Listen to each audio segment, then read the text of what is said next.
For today's headlines, Islamic State-inspired militants attack Maguindanao town. Banos, Laguna Mayor shot dead. President Duterte renews order against drugs amid pandemic. Duterte invites Putin to the Philippines. Government assures vaccine procurement after thorough test. Unemployment rate shrinks to 8.7%. Ad agency behind viral TV ad wins international award. Duterte warns international community if poor want access vaccines. Amihan to bring rains in Northern Luzon. Good morning, I am Sandy Locos and you're watching Tribune News on Q. Today is Friday, December 4, and now the news.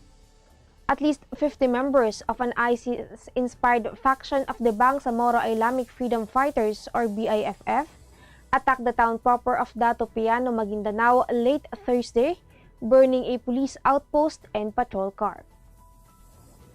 Lieutenant Colonel Anjovic Atelano, Army 6th Infantry Division spokesman, said government forces stationed at the town engaged the attackers in a firefight and eventually repelled them after several.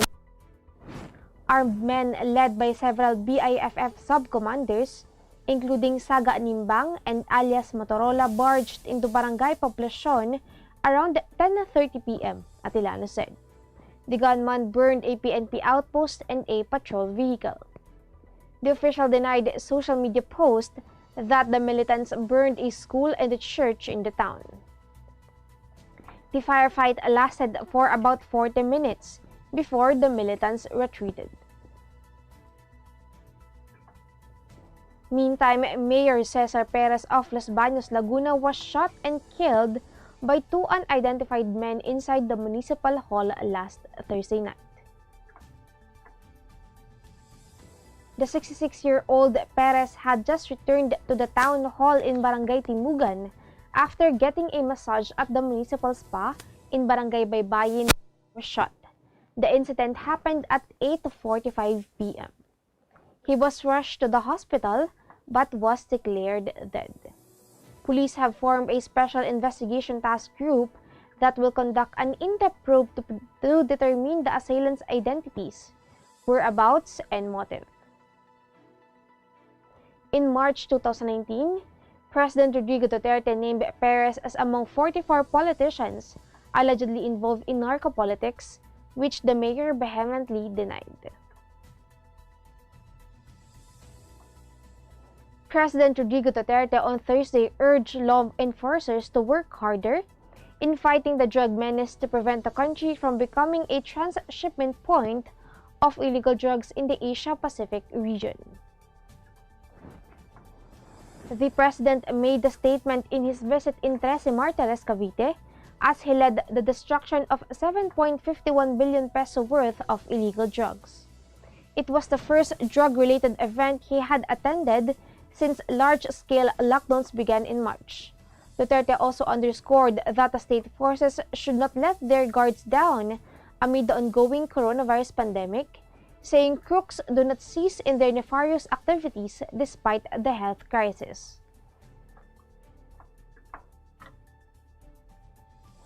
Tribune News on Q will be back after these reminders. Viber is the free and secure way to connect with friends and family, anywhere. Send messages and make phone and video calls for free. Download Viber now.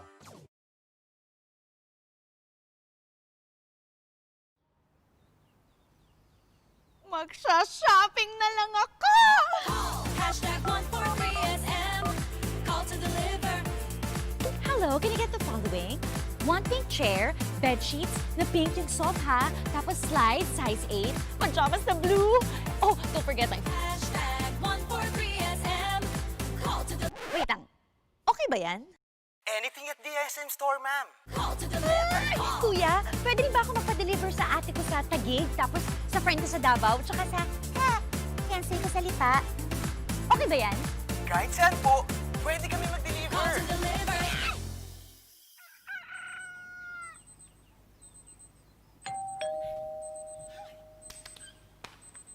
Call hashtag 143SM. Call to deliver hashtag 143SM. Call to deliver. Call hashtag 143SM. Hashtag 143SM. Call to deliver. Call na rin kayo. Call to deliver. President Rodrigo Duterte has invited Russian President Vladimir Putin to visit the Philippines next year, should circumstances allow, to be part of the 45th anniversary of Manila-Moscow diplomatic ties. Duterte extended the invitation through the new Russian ambassador to the Philippines, Marat Ignatievich Pavlov, when he presented his credentials to the president Wednesday night. If Putin pushes through with the visit, it will be his first official trip to Manila. Duterte has visited Russia twice, in 2017 and in 2019. Meanwhile, Duterte thanked the Russian government for its offer to provide the Philippines with doses of potential vaccine against COVID-19. Russia earlier said that its Sputnik V vaccine, developed by the Gamaleya Scientific Research Institute and the Russian Defense Ministry, is 92% effective at protecting people from COVID-19 based on interim trial results. In other news, the Food and Drug Administration on Thursday assured that vaccines applied for an emergency use application in the country by the various pharmaceutical firms would undergo thorough checks for their efficacy and integrity. Eric Domingo, FDA Director General, said all processes will be followed accordingly to ensure their safety to balance the urgency of their approval. The approval of an emergency use application will depend on how fast the vaccine manufacturers would be able to submit their products' credentials. It will likewise depend if they've acquired the green light from recognized stringent agencies like those in the United States, United Kingdom, and Japan.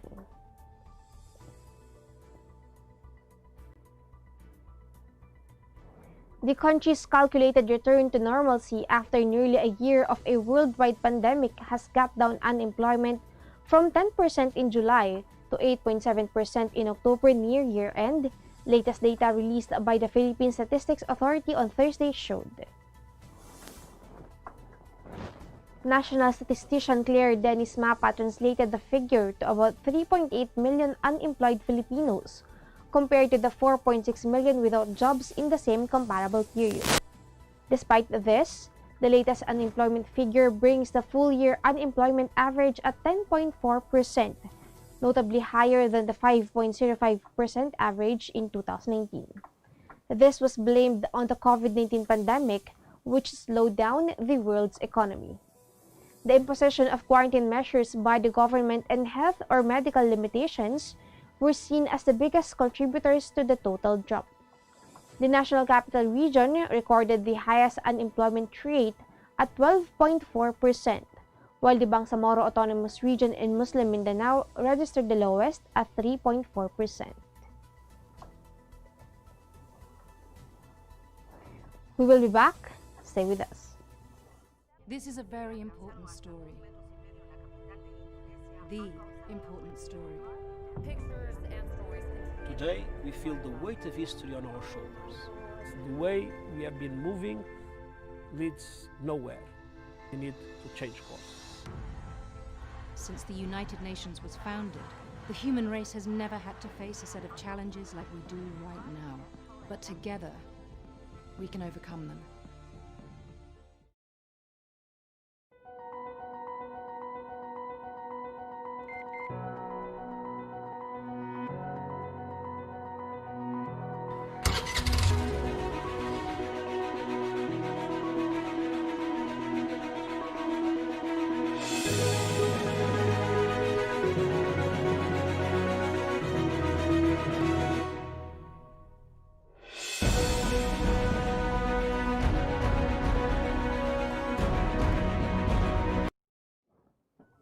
Gigil, an independent Manila-based advertising firm, won 5 awards, including Philippines Independent Agency of the Year and Creative Agency of the Year at Campaigns Agency of the Year 2020.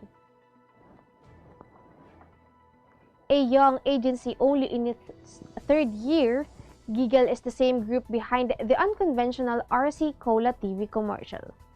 Campaign AOY Awards, formed in the early 1990s, recognizes inspiring leadership management, excellence, outstanding business performance, and overall achievements in advertising and brand communications. It is said to be the only program to honor agency excellence at both a local and regional level. This is the first time in the awards history that an Indo-Philippine agency won the country's Creative Agency of the Year category, which is traditionally dominated by multinationals. Giggle, with client 7-Eleven Click, also won a Gold as South Asia Agency Marketer Partnership of the Year. The agency's work with client Orocan brought home a bronze in the same category.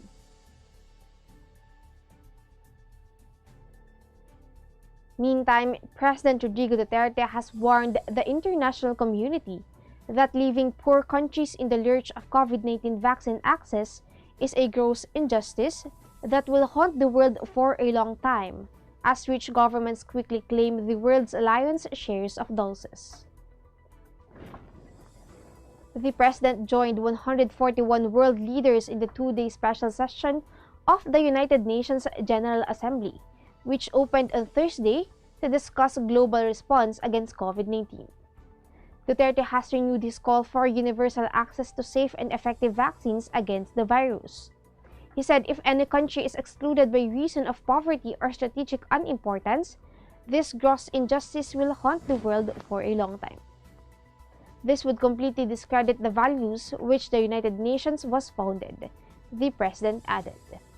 Duterte issued the statement after several pharmaceutical giants reported promising late-stage trial results of their candidate vaccines, providing hopes that 1/3 of the world's population may be inoculated by the end of 2021.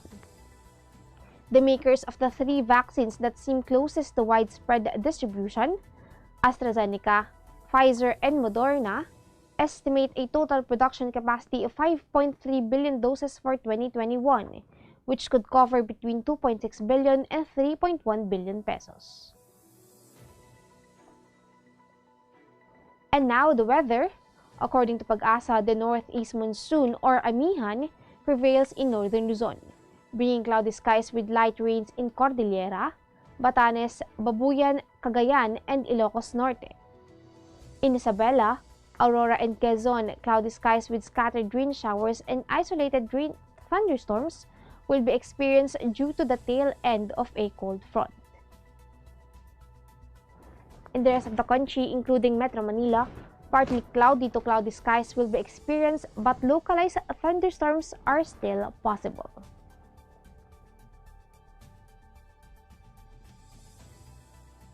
That wraps up the stories this morning. Catch the latest news on our website, tribune.net.ph, and follow us on Facebook, Twitter, and Instagram. Subscribe to our YouTube channel, Tribune Now. The Daily Tribune is one with the nation in facing the COVID-19 crisis, and in line with this, the Daily Tribune digital edition and press reader is now available for free online. You can also download the Daily Tribune app on Apple Store or Google Play to get the latest and most comprehensive news online. Daily Tribune is also inviting everyone to join its community Viber Katibu to get updates, freshest and hottest news and entertainment stories of the day. Tercito emoticons are also available in our community Viber. Just visit the sticker store and search for Katribu Community. And before we go, we would like to thank the SM Store for our wardrobe. We would also like to thank the Araneta Center. Again, this is Sandy Locos and you're watching Tribune News on Q. Stay safe, stay healthy, and stay at home. Good morning and have a nice day.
it. Never thought self-service can be this slick. Modify plans in a snap, walang hirap, it's a wrap. Just tap the app, now you can check, view, subscribe, renew. Help and support for you. Out with the Ring apps are the in thing, you know what to do. Globe at home and Globe One, all in the Globe app na yan. Self-service and easy to use, mas okay tayo dyan. Globe at home and Globe One, all in the Globe app na yan. Instant response, no hold time pa, wala nang hintayan. Download Globe at home and Globe One app, all in the Globe app na yan. Download the Globe One and Globe at Home apps from Google Play Store and Apple App Store now. Download Globe at Home and Globe One app, all in the Globe app na yan. Good morning, sir. How may I help you? Bakit kailangan ko pang pumunta sa bangko? Kung nga naman, sir, ba't kailangan pang pumunta sa bangko? Why not get a UB app so you can do all these without going to the bank? Bank the way you live. Union Bank.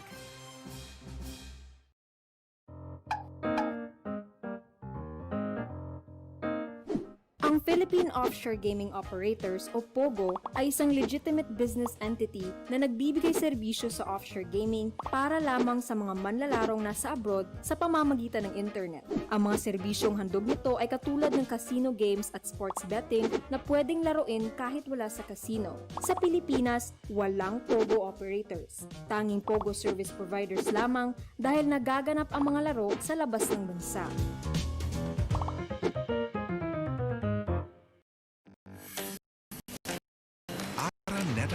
City, home to the country's first indoor shopping mall, the world's original thriller,